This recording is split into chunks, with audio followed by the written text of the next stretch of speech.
Jeff, can you hear me? Yep. Okay, look at that. How are you? Oh, I'm thrilled to be here, as always. Brought my kids today. Hi, kids. Nice. Alex. Hi. Nice Mia. to meet you. This is our speaker, Bryan, and he's got a little tabletop here. Oh, Bryan. Good to see you.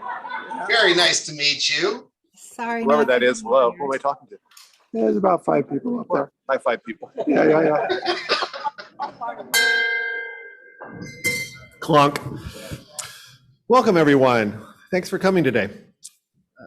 Glad to If be you here. have guests, could you please bring your guests up to the microphone and introduce them to the room? We'll start with Fernando Zazueta.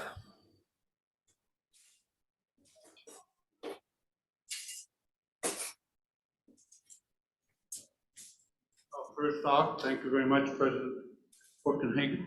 This is Larry Hernandez, a longtime friend of mine, one of my dearest friends and compadres. Well- It's a pleasure to be here. Welcome, Larry. Actually, he slugged me at 20 after I was talking to him. And the rest of you didn't get to meet the former First Lady, Cecily. So here she is. She never joined me on the microphone, or on the Zoom, but here she is anyway. Welcome, Cecily. It's great to see you. Hi, Ron. Pleasure to introduce Dr. Deborah Ellis, who's an epidemiologist with the Alameda Medical Systems. Welcome, Dr. Ellis. Thank you for having me. Enjoy today. Should be a fabulous program. Hi, President Hi, Steve. Karen. Hi, please help me welcome my 2 guests who are potentially interested in becoming members of our club. This is Enrique Garcia, who's a student at San Jose State University, and also Terry Tran, who's a chiropractor at APIC Therapy. Welcome, both of you. I hope you come back again. Mr. Pizarro, sir. Mr. Forkenhagen, it's spring break, so my 2 guests are my children, Mia and Alex, who are here to enjoy the program today. Welcome, Mia and Alex. Good to see you. Hello, President. Hey, Ray Ray. Castañeda, and my guest is Carolina Gonzalez, and she has her commercial and residential maintenance business. Carolina, welcome. Thanks for coming. Hi, Mike. Good morning, President Steve. I'm very happy to introduce a visiting professor from San Jose State. Actually, she's a professor at San Jose State, she's visiting now. She was here 2 weeks ago on Zoom, and now we have her in the flesh and blood. So welcome, Elisa Monterelli. I want to say just one little thing. Elisa and a colleague are starting a program at San Jose State called Management for Nonprofits, and she's putting together teams to consult with nonprofits in San Jose. And so we're looking for those of you who manage nonprofits to think about working with Elisa and her colleague who have San Jose State's work in the management of your nonprofit. So there's a flyer on the table that explains it, and Elisa's contact information is on there too. So thank you very much, and welcome aboard, Elisa. Welcome, Elisa. Thank you, Mike. Thanks to the Fun and Friendship Committee for being the greeting line today. Appreciate that very much. John During, how many people do we have on Zoom today? Are you back there somewhere? 26, 29. I'll get that to you later. It's not a problem. Sal Pizarro, you want to come up and talk about the mysteries and histories of San Jose? Sal Pizarro. All right. Well, I failed because I was working with my kids earlier, so I failed to actually pick a victim before this started. But I see my good friend Larry Stone sitting right here. Nothing to do. Larry, why don't you come up here and help me out? I'm going to ask you one question. We're going to get some audience participation to help. And you know everything about Santa Clara County and San Jose, because from an assessment, you assess. That's what you do. Everybody lives. And that's important about this. So, okay. So our question to you is, what is San Jose's Vietnamese population? And the slide isn't up. Okay, so what is San Jose's Vietnamese population? 52,000, 87,000, 110,000, or 187,000? We're going to poll the audience here. Who thinks it's 52,000? Anyone? Who wasn't paying attention earlier? Who thinks it's 87,000? Okay. 110,000 and 187,000. Okay, so it's about split between those two. What's your guess? I put up my hand for 100,000. 110, okay. And it is indeed 110,000. Now, the numbers, to be honest, are a little squishy, but this was from a 2016 census, and that's about 10% of the city's population. San Jose is set, and I believe this, to have the largest number of Vietnamese residents in any city outside of Vietnam. As many of you know, back in 2007, the city designated the area around Story Road and McLaughlin as Little Saigon. It is a growing business district.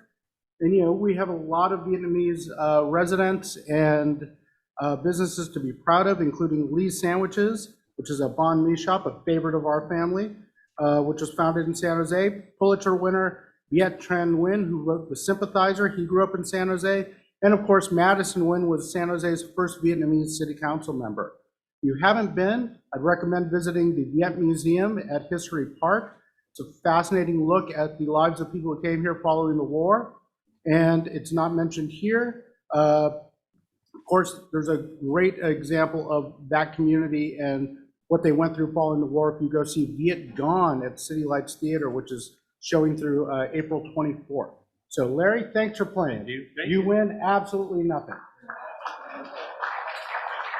Steve, back to you.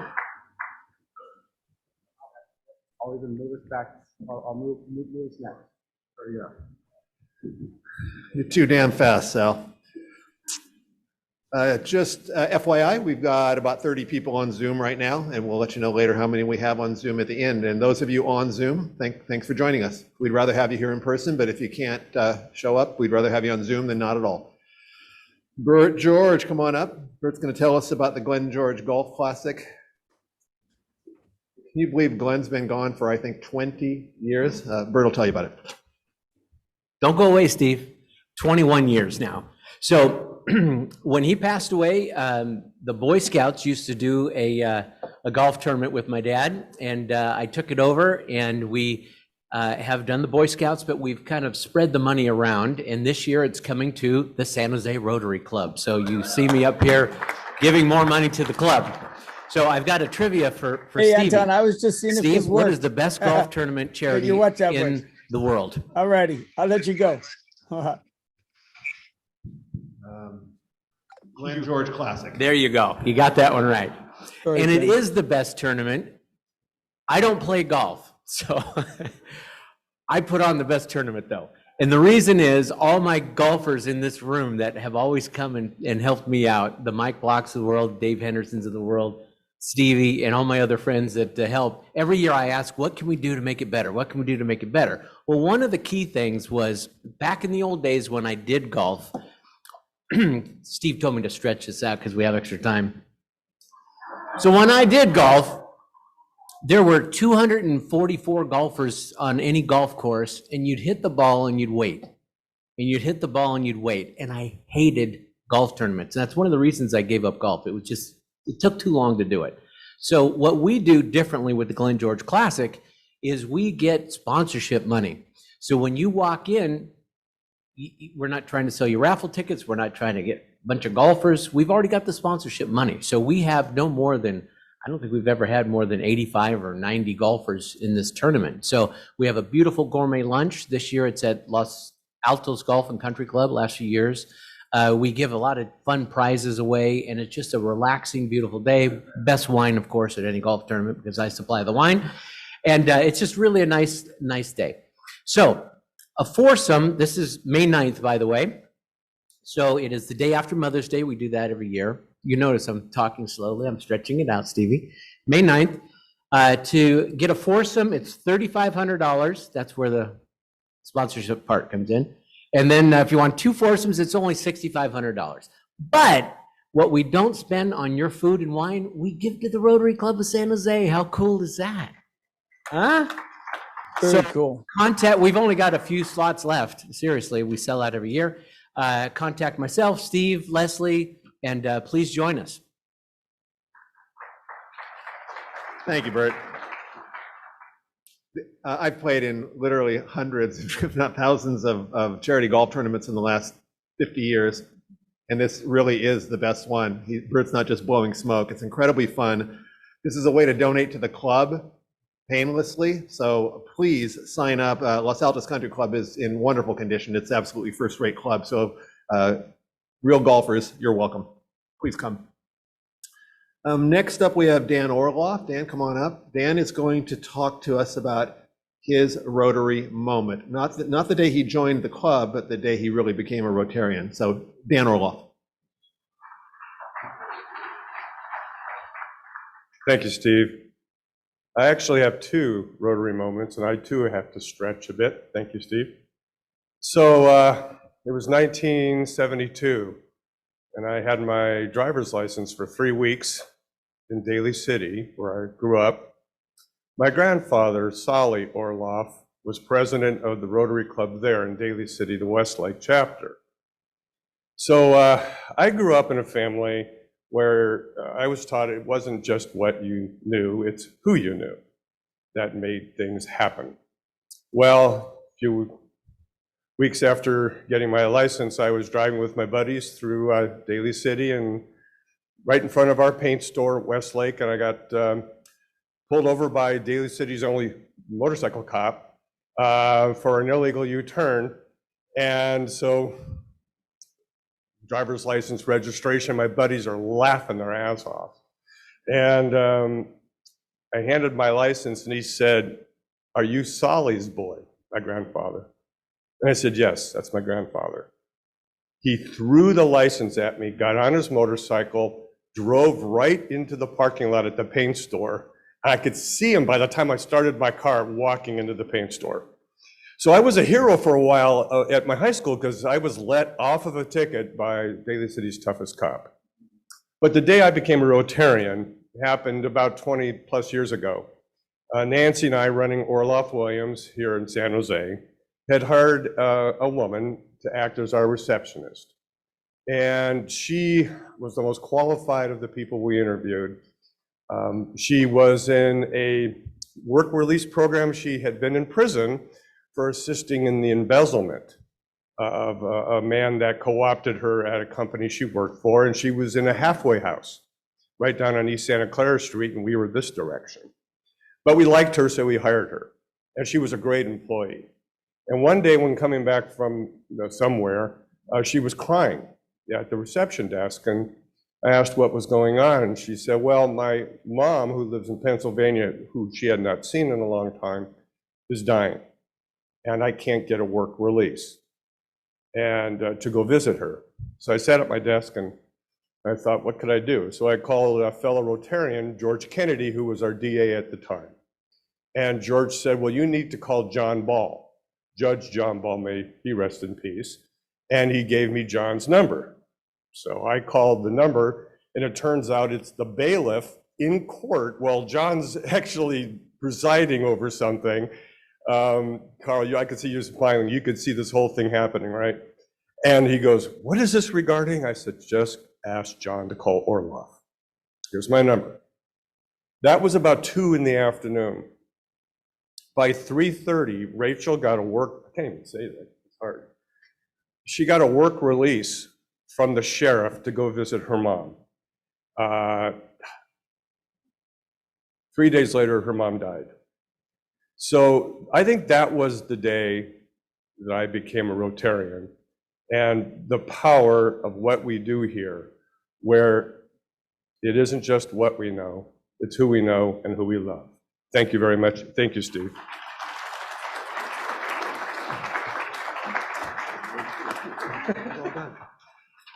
I never could have made it through that without weeping uncontrollably. His story about calling the court reminds me of one of my favorite stories of my whole life. When my son Mike was about 8 or 9, he loved the San Jose Giants, and we live really close to here and probably a 5-minute bike ride from the stadium. So this is before the internet.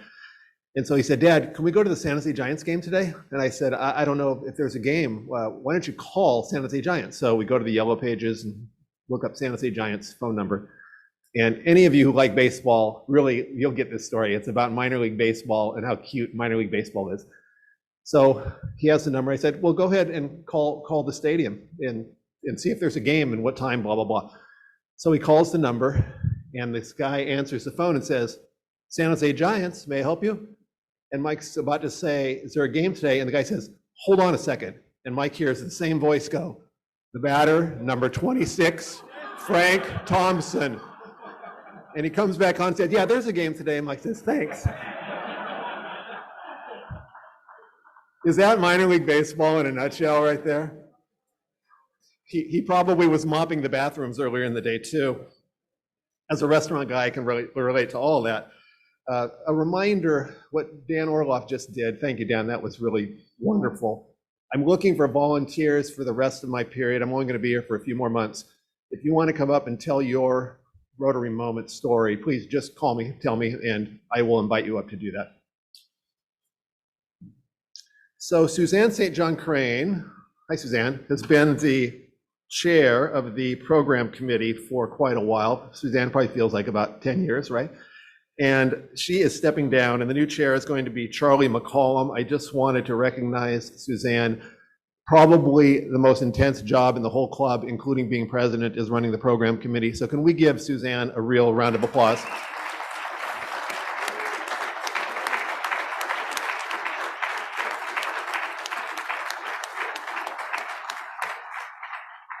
And I know Suzanne has some new job challenges in front of her, and we won't be seeing her all the time, but that's okay. We'll still let you back in, Suzanne. Thank you. The district conference, there should be a slide on this, I think, is April 22nd through 24th. Please try to attend if you can. There are a whole bunch of different events. It's only an hour away. So please dig deep, try to spend some time, support the district, and learn something new about Rotary. Every Thursday, starting last week, Gary Dillabo's group, Gary and Mark Lazzarini and some others, are funding a thing called Urban Vibrancy, and they're doing 5 or 6 or 8 concerts every week in bars and restaurants. These guys are spending their own money to support local businesses. I can tell you, as the father of a son who had a jazz club restaurant during COVID, it's a brutal time for these small businesses. They really need our support. And Gary and Mark and Tony and these other guys are spending their own money to do this, to support these businesses. Please try to be supportive. Thursday after work, you can go stroll around, have a beer, have some dinner, and participate in it. There'll be information in the bulletin on your computer every week. So with that, Allison Abbott Klein, would you come on up and introduce today's speaker? Welcome, Allison.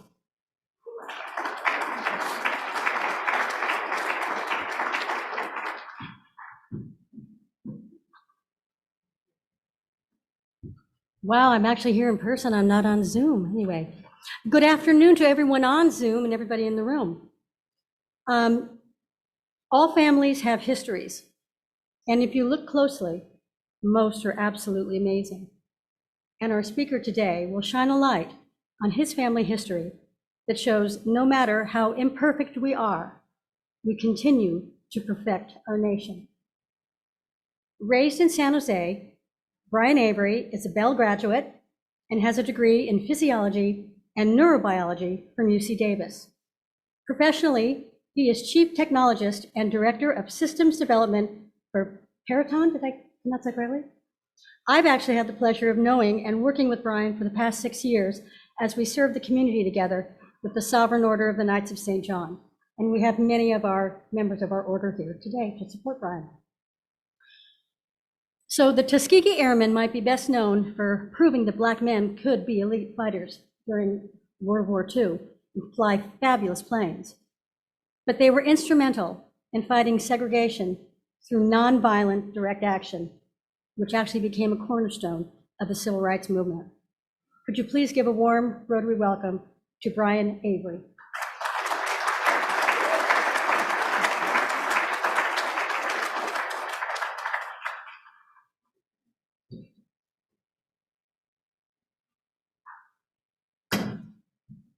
Well, thank you.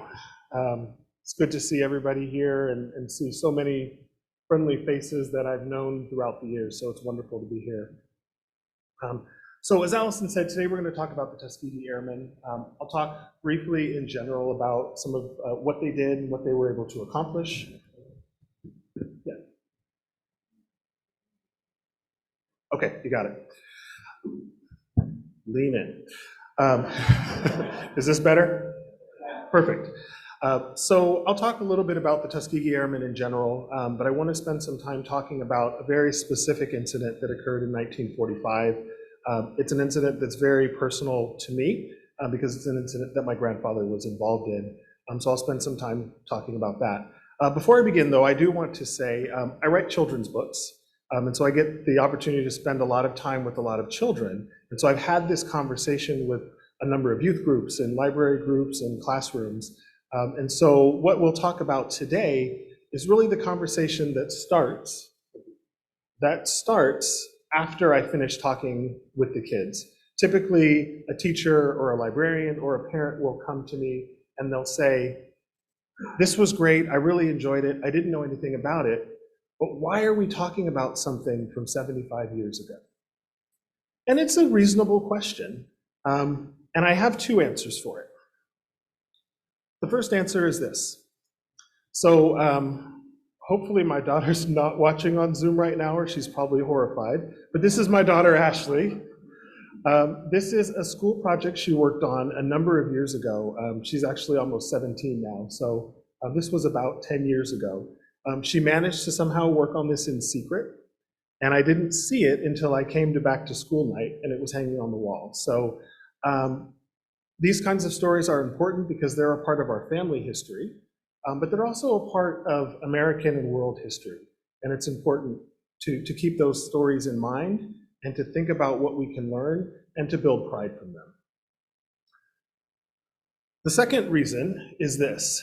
So as Allison said, I went to Bellarmine. Every year we had a social justice week, and every year the slogan for social justice week was, "If you want peace, work for justice." These were words that were written by Pope Paul VI for the Day of Peace. And it really encapsulates for me why it's important to understand when things have gone wrong in history and what we've done about them. This isn't about lamenting the past. It's not about pointing fingers or assigning blame. It's about looking at things where we've made mistakes as a country, figuring out how we righted those mistakes, and making sure we don't make those mistakes again. You can't work for justice if you don't recognize injustice, and you can't work for justice if you don't have the tools and the techniques to do so in a way that's productive. And so the story of the Tuskegee Airmen is one that I think we can use both as a source of pride, but also as a source of information and instruction on the best ways that we can employ to help grow and better ourselves as a nation. So in 1941, against the wishes of a very significant portion of the War Department and the US Armed Forces, the Tuskegee Airmen were instituted at Tuskegee Institute in Alabama. I say against the wishes of the War Department because about 15 years before that, the War Department published a pretty scathing letter essentially saying that blacks were unsuited for military duty and were particularly unsuited for combat duty and even more unsuited for any sort of leadership positions within the military. And so this was really dubbed an experiment to see whether or not that paper was right. And it was an experiment that most thought would fail. So the two gentlemen that you see here were two key figures in the Tuskegee Airmen who really saw to it that the Tuskegee experiment became a success. On the right is Charles Alfred Anderson, better known as Chief Anderson. He was the ground commander of the Tuskegee Airmen, and he taught them to fly. He's a very interesting story. He was the first African American to earn a commercial pilot's license, and he did so teaching himself to fly because at the time, flight schools would not teach black students. So he saved his money, he borrowed a lot of money as well, and with that money he bought an airplane and he would just taxi around the airport. He'd gun the engine, lift it off the ground a little bit, bring it back down. Gun it a little more, get it a little higher. And that's how he taught himself to fly. Eventually, he found some people who would fly with him and who would, in secret, provide him instruction. But that was how he learned to fly. And this is the man who taught the Tuskegee Airmen to fly. On the left is General Benjamin O. Davis Jr., not to be confused with General Benjamin O. Davis Sr. Those are big shoes to fill. Davis Sr. was the first general of color in the U.S. Armed Forces. He was an Army general. His son went on to become the first black general in the United States Air Force. He was in the first class of flight students at Tuskegee, and eventually became commander of the unit and ran the unit. But his major contribution, in addition to his flying skills and his leadership skills, was his advocacy in Washington for allowing the Tuskegee Airmen into combat. And so first they were sent to North Africa, where they were allowed to more or less sort of fly around, but not really do a lot to contribute to the war effort. He went back to Washington and really pushed for the opportunity to fly in the European theater. The Tuskegee Airmen were granted that and were given the opportunity to escort bombers. We've all heard the story of the Tuskegee Airmen having never lost a bomber. That's a little bit hyperbolic because there is evidence that they've lost bombers.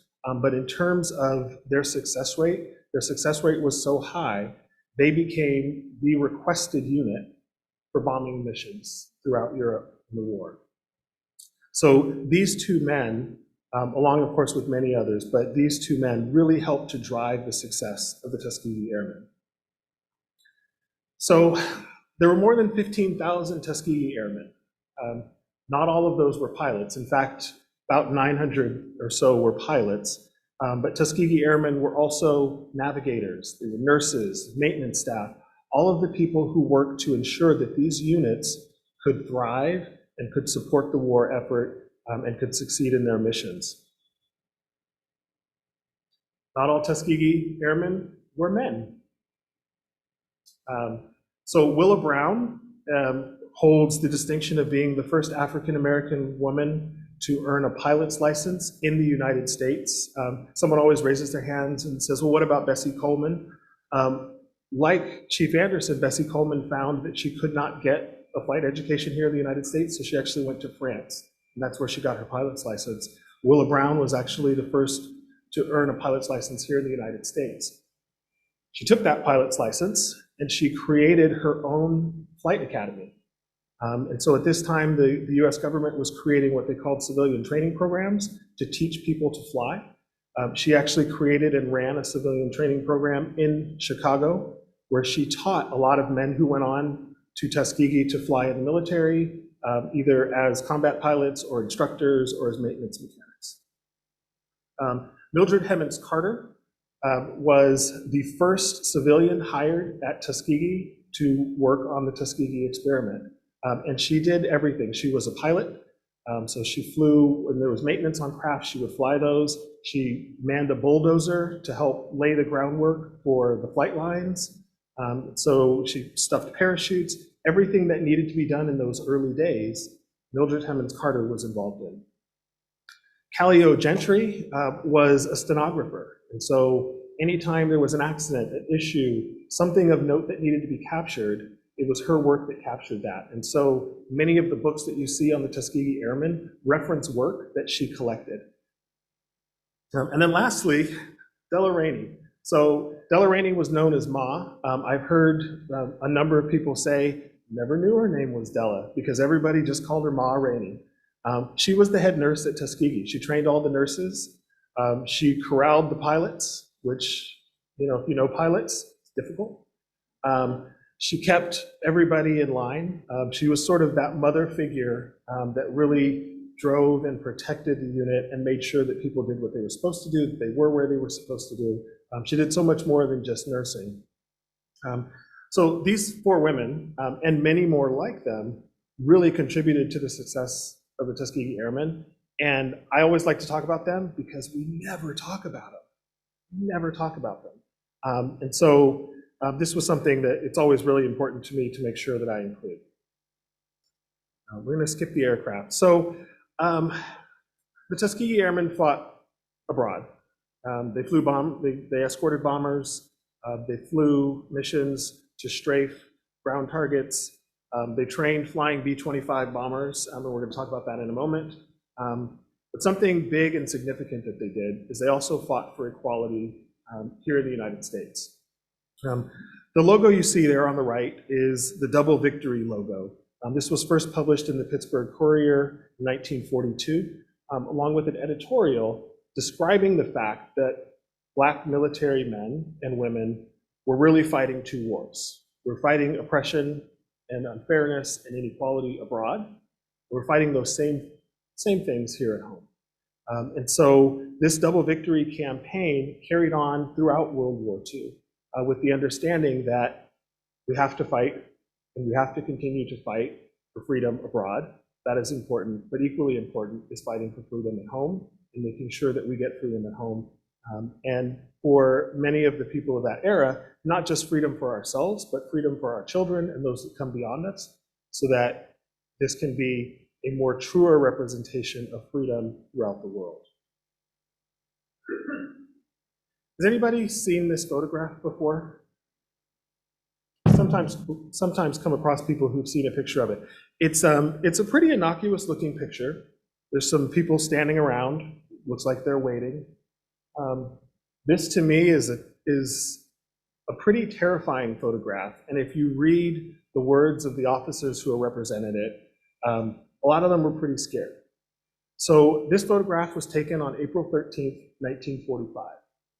The Black officers you see there are members of a bombardment group made up of Tuskegee Airmen that are stationed at Freeman Field in Seymour, Indiana.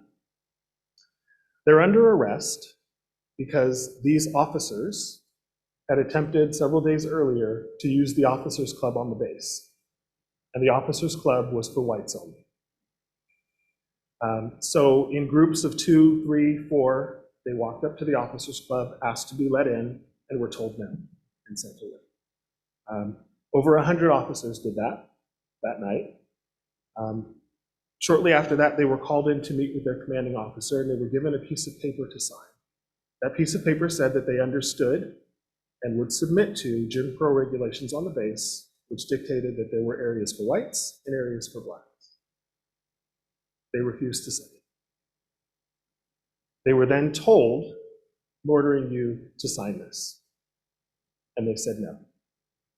For that, they were arrested, first in quarters, then they were directed out to the tarmac at Freeman Army Airfield and told they were being flown away. They were not told where they were going, when they would be back, or what would happen to them when they got wherever they were going. They didn't know if this was the end of their military careers, the end of their lives, what? They had no idea. On the planes, as they were flying away, they did have one concern, and this concern was documented by Colonel Jim Warren, who was a flight officer at the time and was one of the men arrested. They were concerned that their contribution and this effort would go unknown because they had stood out on the flight line and they had watched military police go down the flight line and take cameras away from people, smash them on the ground, take the film out, and walk away. They said, how would anybody ever know this happened? Well, the good news is, as you can see, the picture exists. The picture exists because of my grandfather. At the time, he was the NCO in charge of the photo lab at Freeman Army Airfield, and he felt like this was an incident that, one, was important, and two, the military wouldn't want photographs of. So he hid a camera in a shoebox, stood on the flight line, taking pictures of this incident with the camera in a shoebox, and 2 weeks later, this photograph was published in the Pittsburgh Courier. Tens of thousands of letters were written in response to this photograph to the War Department, demanding change. And as a result of that, the government started to change. They looked at what they needed to do, and 3 years after the end of World War II, Harry Truman signed Executive Order 9981, integrating the U.S. Armed Forces. This incident at Freeman Field is considered to be one of the driving forces behind the integration of the armed forces. But not only that, this is an incident, remember, 1945. So this is 10 years before Claudette Colvin and Rosa Parks refused to give up their seats on segregated city buses. This is 15 years before the 1960 sit-ins that started in Greensboro, North Carolina. This incident became really the driving force and a model for nonviolent protest and civil disobedience in the furtherance of freedom and equality. So this is my grandfather. Very proud of him, proud enough that I wrote a book about it. It's a book for kids, and there's a copy outside if you want to see it, and there are some note cards and bookmarks if you're interested as well. He was documented original Tuskegee Airman. He was the first Black aerial photographer and gunner in the U.S. Armed Forces. He earned his wings under Chief Anderson in 1942 at Tuskegee, and he took this now famous photograph. And so my goal and my drive in sharing these stories is, one, I guess, to sort of brag a little bit. I'm proud of him. But I think this is such an important event. And I think the creativity and ingenuity that it took to make sure this event was brought to light is important. I think that's a model for us. But I think the incident in itself is also a wonderful model for us as we look at how do we work towards freedom. What kinds of things can we learn from our past? And then how do we work together on this experiment that is America? This was called the Great Experiment, to ensure that we build a fairer and freer country for ourselves as a beacon of light for the world. One of the early lines in the book is, "The photograph is a memory that never fades away." The value of photographs is that we can share these with people generation after generation after generation. Those stories live on in those photographs. And so take pictures.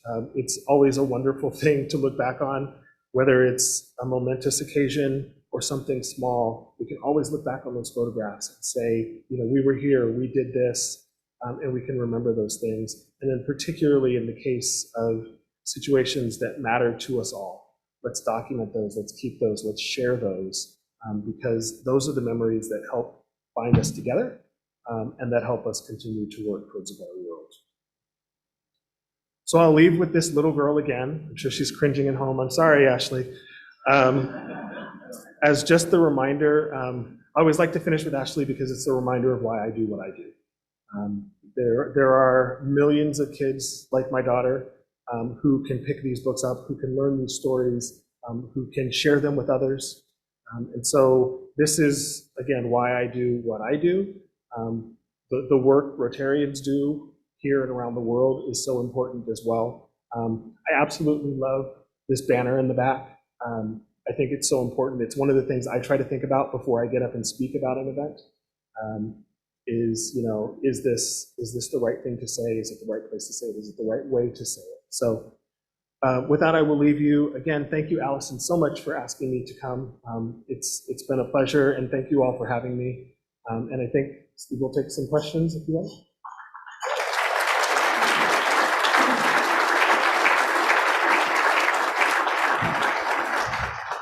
Bryan, fabulous talk. Sal Pizarro, you want to come up and help me? Sal's been monitoring. Mike, I think the volume on this mic is a little high. You drop it down a little. Thanks.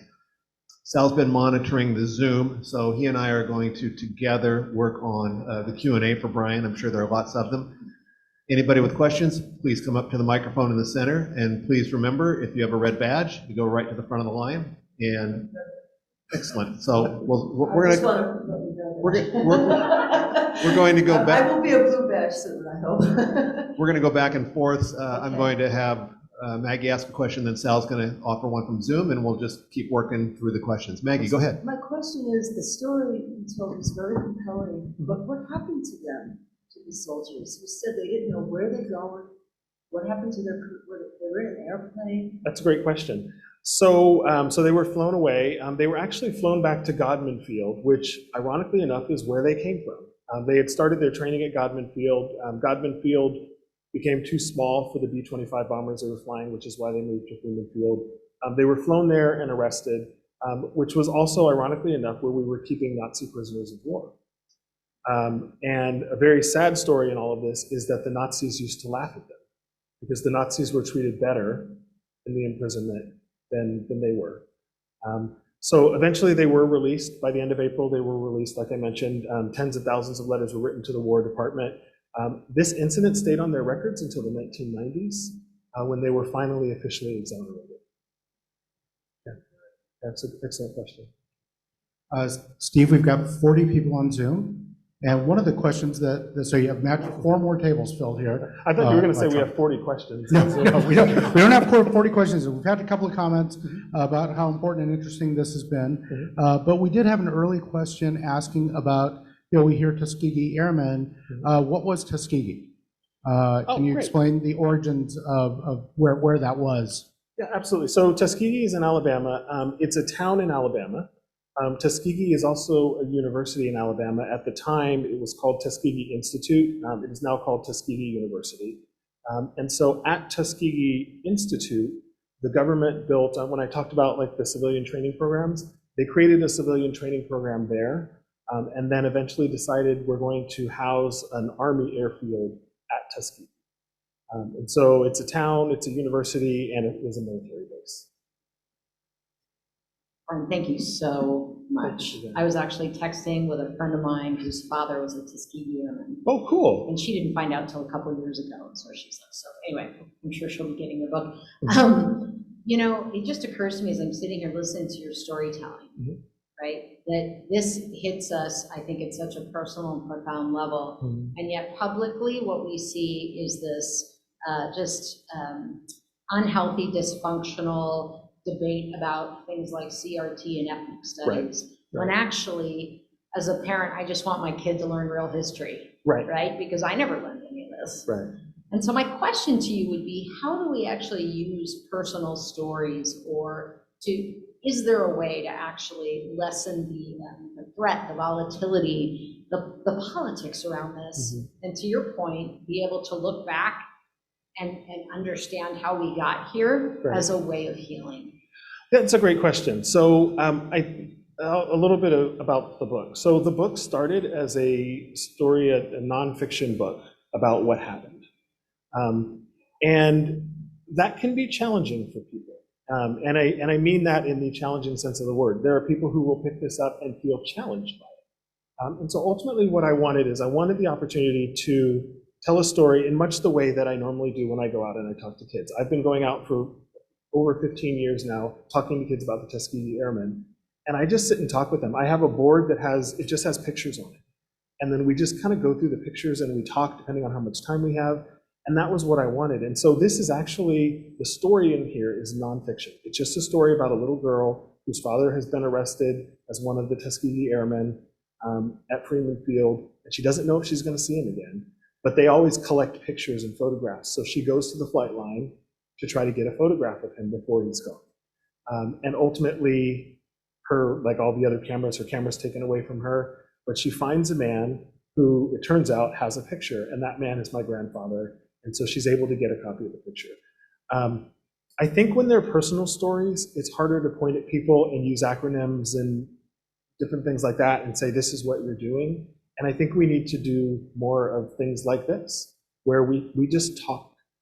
It's very easy to shout at a book because the book doesn't shout back, right? As a writer, I know a lot of writers whose books have been banned. They generally find out because somebody calls and says, hey, I heard your book was banned and so, and they're like, huh? I mean, they don't send you a note saying, hey, your book is banned and here's why we hate you. They just ban your book and nobody can have access to it. And so, like I said, books are easy to shout at. People are a little harder to shout at. I mean, we are kind of heading in that direction though, but people are a bit harder to shout at. And I think if we just are willing to sit down and talk, that makes all the difference. So So, Brian, we have a Zoom question that this person has a good friend who is a Tuskegee Airman, but she's wondering what is a good way to acknowledge his service or talk to him about his service. I guess that's something she hasn't really found a way to do, but she's just aware of it. I think it goes back to the last answer. Just talk. So my daughter, I was going to drag her along to help carry all this stuff out there. But she's actually with my grandparents this week. It's spring break, and she asked if she could go spend time with her grandparents. And I love that because they sit and they talk, and she talks to them sometimes, and I hear stories I've never heard. And so I think it just comes to, sit down and just ask the questions. Hey, what was that like? One of the things about this photograph is, and it's kind of embarrassing to be honest, I didn't find out about this until I was in high school. And my grandfather invited the family to an event where they honored him for taking this photograph. And that was where we all really learned the details of this. A lot of these men, despite how we look at it now and we say, wow, this was amazing, it was just what they did. And so they don't brag about it. There's not a lot of talk, and so you just have to ask the questions. Before Steve goes, Bryan, you've probably read The Greatest Generation. If you haven't, you should. But what Bryan's answer to the last question, if you've read The Greatest Generation, was right on point to all of these people who served in World War II, many of whom were the real heroes of the war. And the litmus test was whether they ever really talked about it or not. And the real heroes really never talked about it. And the ones who claimed to be heroes probably were exaggerating whatever they did. So just an interesting point. Steve. Yeah, well, thank you.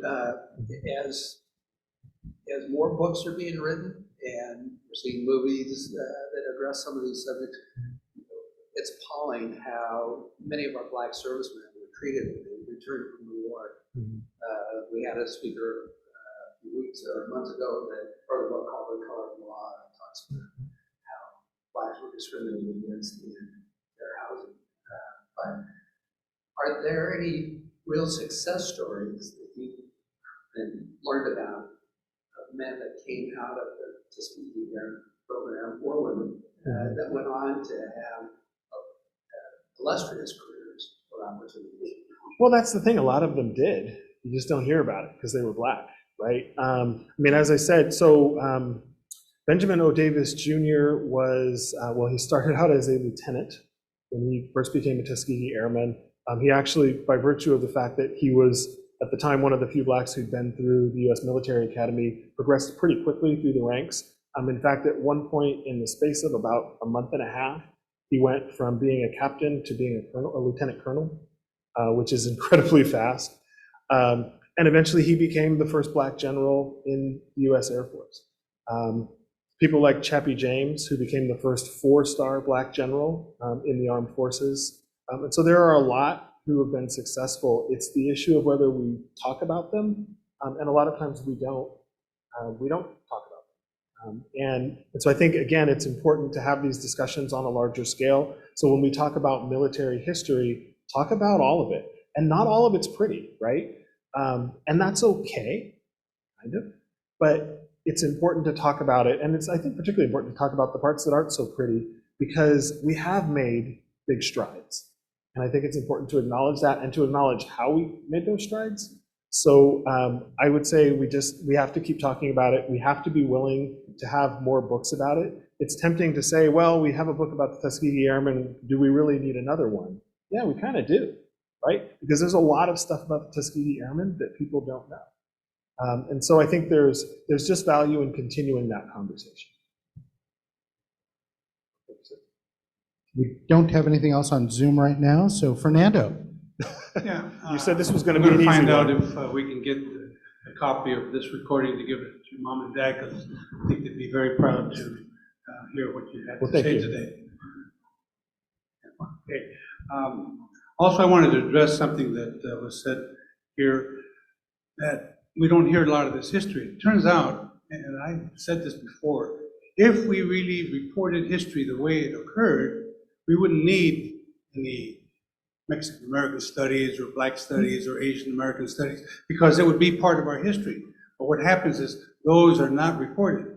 This redlining of Blacks, it didn't just happen to Blacks, it happened to the Asians, it happened to the Mexican Americans that lived here, they weren't allowed. That's why so many live on the east side. So many of us live on the east side because they weren't allowed to live on the west side. But my question isn't that. My question was the film Red Tails about the Tuskegee Airmen? It was, yeah. I wonder why they chose that title, because had they said Tuskegee Airmen, I think a lot more people would have learned about what you just covered, but I'm not sure why they chose that aspect of it. Can you talk about it? Yeah, I think they were trying to be fancy. So, so I skipped a slide in the presentation, and so there's a slide in the presentation where kids are usually really excited by the aircraft, adults not so much. So I skipped over it, but one of the aircraft they flew was the P-51. It was sort of the iconic Tuskegee Airman plane. They got those because when they were flying the P-47s, the P-47s they had were frankly trash. And they were being asked to do a job with really substandard equipment. So they fought for better planes. They got them. When they got them, they decided to paint the tails red. And so that was one of the ways that bomber pilots could see when their escort was arriving that the Tuskegee Airmen were escorting them. And so they were often referred to as red tails. And so I think that the title of the film was sort of a call to that. But it's also something that not a lot of people know.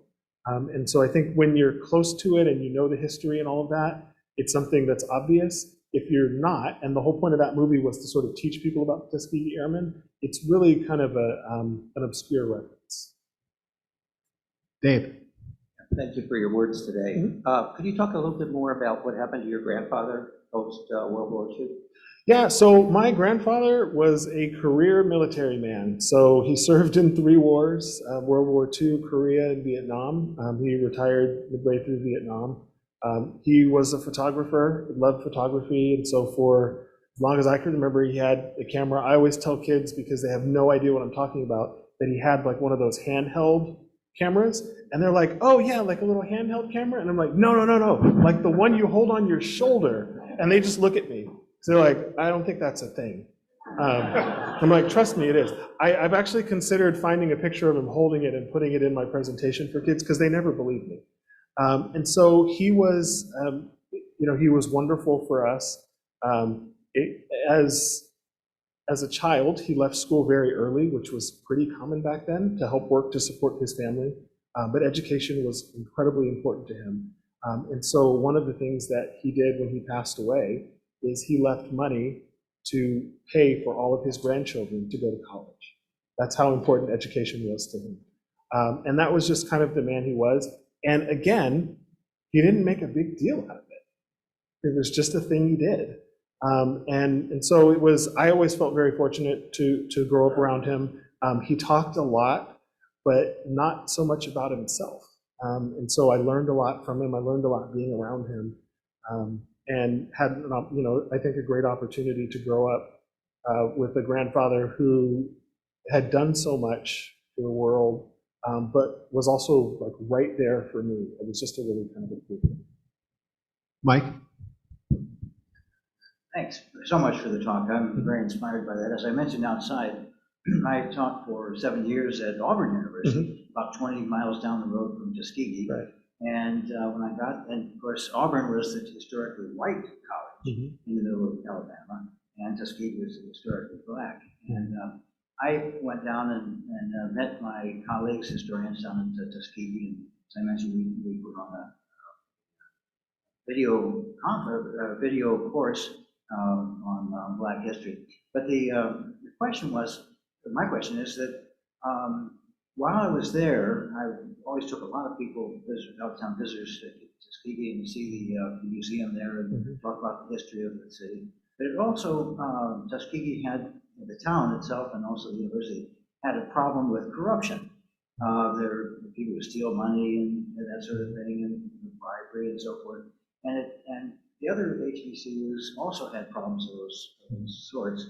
And you said that your brother graduated from there. I wonder, is there a way that we can, as a society, can strengthen the HBCUs and not just through money, but through organization, through improving the administration, because it's a wonderful place. I always felt inspired when I went there. I always thought of Booker T. Washington. So, how can we do better by the HBCUs? So that's a good question. I will say, having attended the University of California, Davis, and having worked as a chancellor's aide, corruption is not isolated to HBCUs. I think though, but I think to your larger question of how we support them, there's been, since I was in school, there's been this debate of why do we need historically Black colleges? The colleges are integrated, but I think there's still a need for that history and maintaining that lineage. And I think it just comes with supporting their existence in theory, first and foremost, right? Because there's still just a big question of should these even exist? And I think we have to get past that. I think, yes, they should exist. I think they're important. They're an important part of American history. I think it's important to say that. Not Black American history. They're an important part of American history. And so I think supporting those, and then again, it goes back to learning what they've contributed. And so, another name from Tuskegee that you all have probably heard, George Washington Carver, right? Where would Southern farmers be without George Washington Carver, right? And where would George Washington Carver have been without Tuskegee Institute? So I think telling those stories and maintaining that history is, I think, the best way to support their continued existence. That's a great question. Thank you. Okay. Last question, quick question, quick answer. A lot of us in this room are history nuts. Do you have any recommended resources for people who want to learn more besides Red Tails in your book? So yeah, my book, there's also, I have another book out there called The Freeman Field Mutiny. It was written by Lieutenant Colonel James Warren, who was one of the officers who was arrested. He did painstaking research, and so that's a great book. Pretty much any book on the Tuskegee Airmen you can get your hands on will tell some part of the story. There's another book called A-Train that is also an excellent story and deals with kind of the behind the scenes of what training was like for them. So there are a lot of different resources, but I would start with the Freeman Field Mutiny, and I have a copy of that outside if anybody wants to see it. Yeah, and those are all, most of my books. So thank you all very much.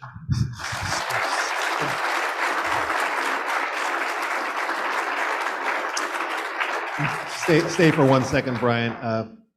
For me, that's what Rotary Talk should be, Bryan. First rate. Thank you. Thank you very much. We will be making a donation in your name to the Tuskegee Airmen National Historical Museum. Thank you for speaking today, and please come back and visit us. Thank you so much.